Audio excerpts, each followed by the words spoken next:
नमस्कार दोस्तों, अलर्ट ग्राहक की इस नई पेशकश में आपका बहुत बहुत स्वागत।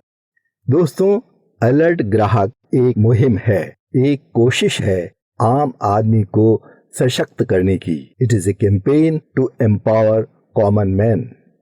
आज चर्चा करेंगे एक ऐसे अधिकार की जो भारत के हर नागरिक के पास है तो सही, लेकिन उसे या तो इसके बारे में पता नहीं है या अगर पता है तो इस हथियार के प्रभाव के बारे में पूरी जानकारी नहीं है। लेकिन आज शुरुआत करते हैं महान कवि और हिंदी के प्रसिद्ध गजलकार दुष्यंत कुमार की बहुत ही मशहूर पंक्तियों के साथ। और वो पंक्तियां कुछ इस तरह से हैं। कौन कहता है आकाश में सुराख हो नहीं सकता, एक पत्थर तो तबीयत से उछालो यारों। जी हाँ दोस्तों, आरटीआई एप्लीकेशन वही एक पत्थर है जो अगर आपने तबीयत से और सही तरीके से उछाल दिया तो आसमान में सुराख जरूर हो जाएगा। आप सबका सरकारी विभागों में काम पड़ा होगा, ड्राइविंग लाइसेंस के लिए, राशन कार्ड के लिए, प्रोविडेंट फंड के काम के लिए, किसी सरकारी बैंक से लोन के लिए, इत्यादि इत्यादि। और आपने ये अनुभव किया होगा कि लाल फीताशाही में लिपटा सरकारी तंत्र और उसकी भूल भलैया में से निकलकर कोई जानकारी प्राप्त करना या अपना काम कराना एक बहुत ही टेढ़ी खीर है। लेकिन दोस्तों, एक आम आदमी के लिए तो ये बहुत ही चुनौती भरा काम है, क्योंकि आम आदमी के पास न तो कोई सिफारिश होती है और न ही रिश्वत देने के लिए पैसे। इस वीडियो को अंत तक अवश्य देखिए और हमारे इस चैनल को सब्सक्राइब कीजिए, क्योंकि आज हम एक ऐसे हथियार के बारे में बात करेंगे जो इस देश के हर आदमी के पास है और जब भी ज़रूरत हो वह इसका उपयोग कर सकता है। यहाँ यह बात आपको बताना चाहता हूँ कि आरटीआई कानून अब पूरे भारत में लागू हो गया है, कश्मीर से कन्याकुमारी तक। जम्मू और कश्मीर में धारा 370 के रिवोक होने के बाद से यह केंद्रीय कानून अब जम्मू कश्मीर राज्य और केंद्र शासित लद्दाख में भी लागू हो गया है। इस वीडियो में आरटीआई कानून की महत्वपूर्ण बिंदुओं के बारे में जानेंगे, साथ ही ऑनलाइन और ऑफलाइन एप्लीकेशन फाइल करने के तरीके के बारे में भी जानेंगे। सबसे पहले देखते हैं कि इस अधिकार की इफेक्टिवनेस क्या है। इसका इस्तेमाल करके कितने छोटे बड़े घोटाले, स्कैम्स और सरकारी कार्यालयों की अनियमितताएं उजागर हुई हैं। आरटीआई दायर करने वाले उत्साही लोगों की वजह से ही पिछले 15 वर्षों में सरकारें, सरकारी प्रतिष्ठान और अधिक जवाबदेह हुए हैं। आपको याद होगा कि कुछ वर्ष पूर्व केंद्र में शासन करने वाली एनडीए सरकार ने एक दिन का एक शो, एक नई सुबह दिल्ली में आयोजित किया था। यह अब तक के शासनकाल की उपलब्धियों को सामने लाने के लिए किया गया था। आईएएनएस द्वारा दायर आरटीआई एप्लीकेशन से यह सूचना दी गई कि इस शो की पब्लिसिटी और एडवर्टाइजमेंट पर मोदी सरकार द्वारा 36 करोड़ रुपए खर्च किए गए। प्रसंगवश यही वो सरकार है जो आम आदमी पार्टी की पब्लिसिटी और एडवर्टाइजमेंट पर अत्यधिक खर्च के लिए आलोचना करती रही है। आदर्श सोसाइटी स्कैम का पर्दाफाश आरटीआई के कारण ही हुआ।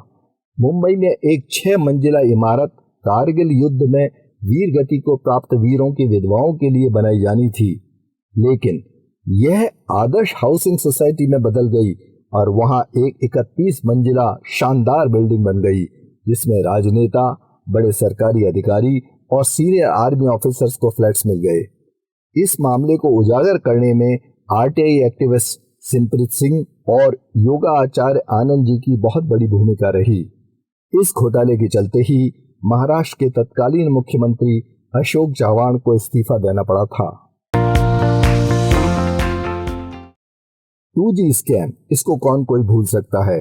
इसमें करीब 1.76 लाख करोड़ का घोटाला या मिलीभगत से रेवेन्यू की हानि का मामला था। यूपीए के शासनकाल में तत्कालीन टेलीकॉम मिनिस्टर ए राजा को इस्तीफा देना पड़ा और उन पर सीबीआई अदालत में केस चला।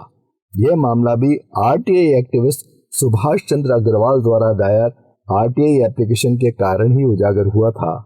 इसी तरह कॉमनवेल्थ खेलों का स्कैम भी आरटीआई की वजह से ही बाहर आया था। आपको अभी हाल ही में हुए डिमोनेटाइजेशन या विमुद्रीकरण के बारे में तो याद होगा। आरटीआई एक्टिविस्ट वेंकटेश नायक द्वारा फाइल की गई आरटीआई एप्लीकेशन से यह पता लगा कि आरबीआई केंद्र के इस निर्णय से सहमत नहीं था कि विमुद्रीकरण से काला धन बाहर आ जाएगा और जाली करेंसी पर रोक लगेगी, लेकिन प्रधानमंत्री ने आरबीआई के फॉर्मल निर्णय से पहले ही डिमोनेटाइजेशन की घोषणा कर दी थी। हमारे बैंकों में कितने फ्रॉड के मामले चल रहे हैं, यह भी हमें आरटीआई के माध्यम से ही पता लगा। गत 5 वर्षों में 23,000 ऋण खातों में करीब 1 लाख करोड़ के फ्रॉड केसेस हुए हैं। जाली मार्कशीट्स और जाली सर्टिफिकेट का मामला बहुत दिनों से डका छिपा था। एक आरटीआई एप्लीकेशन के जवाब में मुंबई यूनिवर्सिटी ने बताया कि उसने 1200 के करीब एफआईआर स्टूडेंट्स और एक्स स्टूडेंट्स के विरुद्ध दायर की हैं। यहाँ तक कि महाराष्ट्र के अमरावती, औरंगाबाद, नागपुर, नासिक इलाकों में किसानों की आत्महत्या के मामले की सही संख्या और इनसे जुड़े मुआवजे का मामला भी आरटीआई एप्लीकेशन के माध्यम से ही उजागर हुआ। करीब 10,000 ऐसे केसेस थे जिनमें मुआवजा दिया जाना था। अभी हाल ही में हुए डिमोनेटाइजेशन के दौरान कई बैंक कर्मचारियों ने, विशेषकर स्टेट कोऑपरेटिव बैंक के कर्मचारियों ने काफी भ्रष्टाचार किया था और 500 और 1000 के करेंसी नोट्स को बदलने में अनियमितताएं की। जाने माने आरटीआई एक्टिविस्ट अनिल गलगली की आरटीआई क्वेरी के जवाब में आरबीआई ने यह स्वीकार किया उसके पास कोऑपरेटिव बैंक के भ्रष्ट कर्मचारियों द्वारा की गई अनियमितताओं का कोई ब्यौरा नहीं है। केंद्रीय मंत्री स्मृति ईरानी की तो याद होगी आपको। केंद्रीय मंत्री स्मृति ईरानी की एजुकेशनल क्वालिफिकेशन से उपजा विवाद तो आप सबको याद होगा। अंततः मंत्री महोदय को दिल्ली यूनिवर्सिटी को यह कहना पड़ा कि आरटीआई एप्लीकेशन के उत्तर में उनकी शैक्षणिक योग्यता के बारे में जानकारी नहीं दी जाए। एक आरटीआई एक्टिविस्ट ने जेल में बंद डेरा प्रमुख राम रहीम से संबंधित एप्लीकेशन लगाई जब यह पता लगा कि उन्हें जेल में विशेष सुविधाएं दी जा रही हैं, जबकि जेल नियमानुसार केवल जो ग्रेजुएट या पोस्ट ग्रेजुएट होते हैं और बी कैटेगरी में आते हैं उन्हें बेहतर सुविधाएं दी जाती हैं। दोस्तों, इस तरह से आपने देखा कि मामला चाहे छोटा हो या बड़ा, आरटीआई एक ऐसा अधिकार है जिसका प्रयोग करके सरकारी कार्यालयों और सरकारी अधिकारियों को सूचना देने के लिए बाध्य किया जा सकता है और सिस्टम में व्याप्त अनियमितता और भ्रष्टाचार को सामने लाया जा सकता है। ट्रांसपेरेंसी यानी पारदर्शिता गुड गवर्नेंस की पहली शर्त है और आरटीआई वो आम आदमी का अधिकार है जिसका वो उपयोग कर सकता है। मामला चाहे एक छोटे गांव में सड़क निर्माण का हो, चाहे स्कूल की मार्कशीट में अंकों का हो, या फिर बड़े स्तर पर हथियारों की खरीद या फाइटर जेट खरीदने का हो, एक आरटीआई एप्लीकेशन में ये ताकत है कि वो हमारे सिस्टम को हिला सकती है।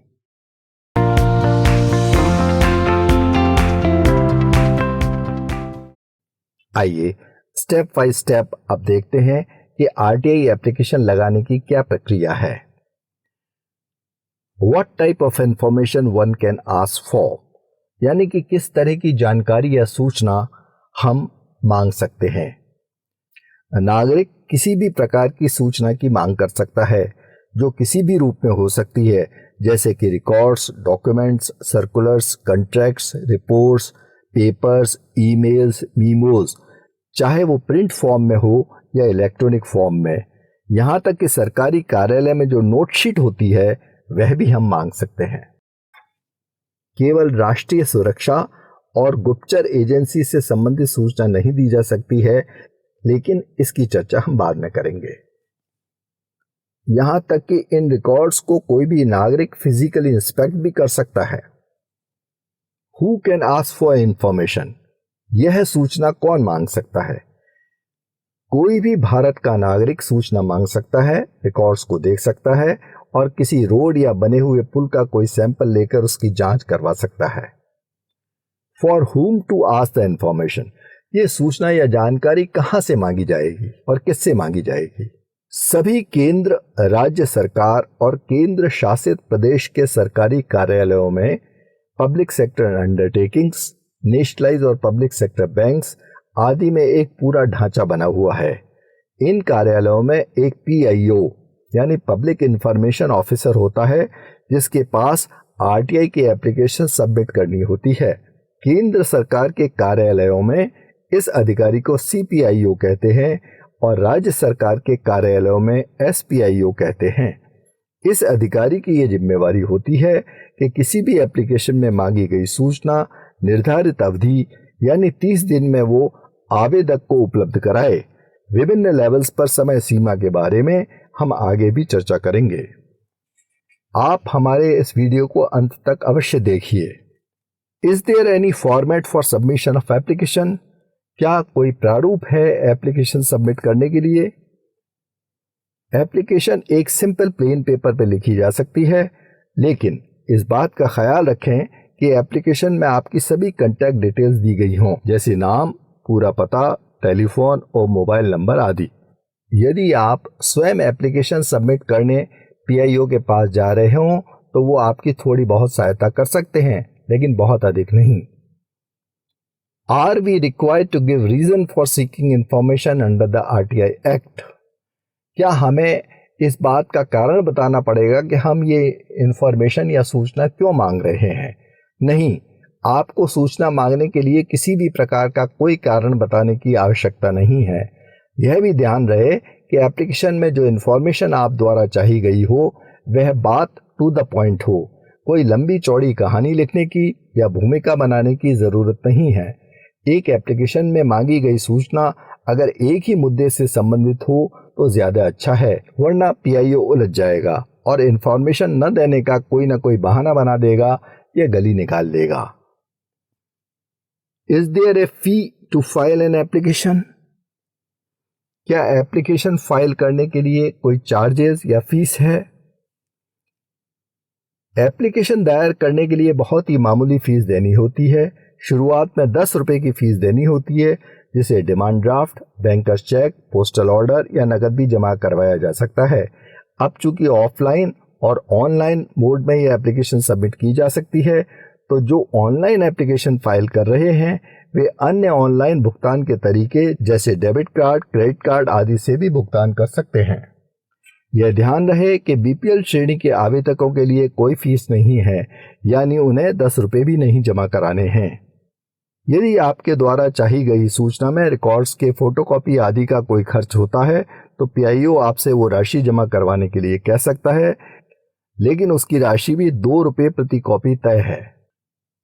अब आइए इन कुछ फ्लो चार्ट के माध्यम से हम ये देखते हैं कि PIO यानी सूचना अधिकारी से इंफॉर्मेशन लेने का, और यदि वह अधिकारी चाही गई सूचना नहीं देता है या हम उनकी दी गई इंफॉर्मेशन से संतुष्ट नहीं हैं, तो उसके आगे अपील करने का एक सिटीजन के पास क्या अधिकार है।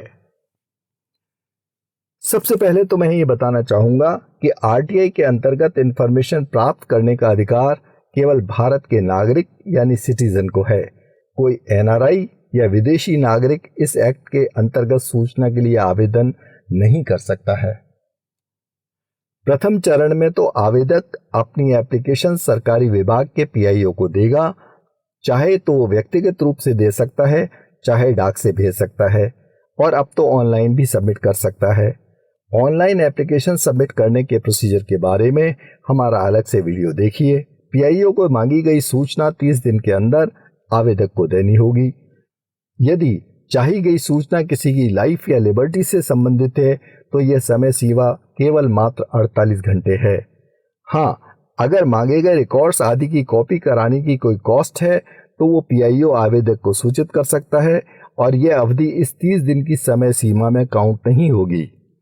प्राप्त सूचना से यदि आवेदक संतुष्ट है तो ठीक है, लेकिन यदि वह संतुष्ट नहीं है या PIO सूचना देने से मना कर देता है या कोई जवाब ही नहीं देता है तो आवेदक के पास प्रथम अपील में जाने का अधिकार है, और फर्स्ट अपील में जाने के लिए ऑर्डर की डेट से 30 दिन की समय सीमा एक्ट में निर्धारित की गई है।